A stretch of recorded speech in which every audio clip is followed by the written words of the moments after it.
Pemerintah mengapresiasi pengembang swasta yang turut serta berinvestasi membangun arena olahraga bertaraf internasional. Selain akan menjaring atlet nasional untuk bertarung di tingkat internasional, keberadaan arena olahraga bertaraf internasional juga akan meningkatkan industri olahraga, terutama sport tourism.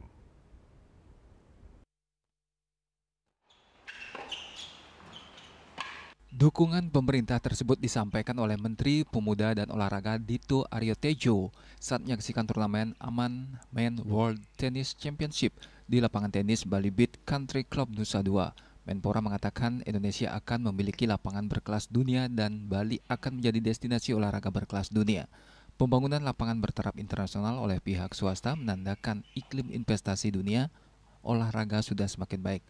Selain menjaring atlet nasional untuk bersaing di tingkat internasional, pembangunan fasilitas olahraga bertaraf internasional juga akan memperkuat Bali sebagai destinasi sport tourism yang menjadi prioritas dalam program Asta Cita Presiden Prabowo. I love these tournaments. I love playing here. I think the courts are great. The organisation of the tournament's great.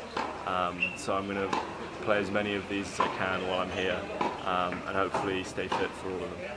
Pastinya itu sudah ada di Asta Cita dari Bapak Presiden Prabowo, di mana sport tourism masuk di dalam prioritasnya, dan salah satunya pembangunan venue-venue olahraga berstandar internasional.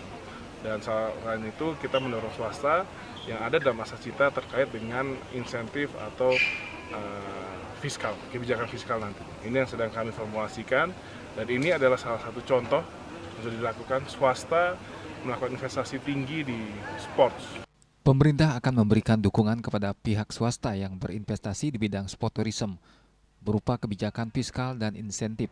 Proyek olahraga bertaraf internasional di Bali ini diharapkan menjadi pilot project bagi investor lain untuk menanamkan modal di industri olahraga.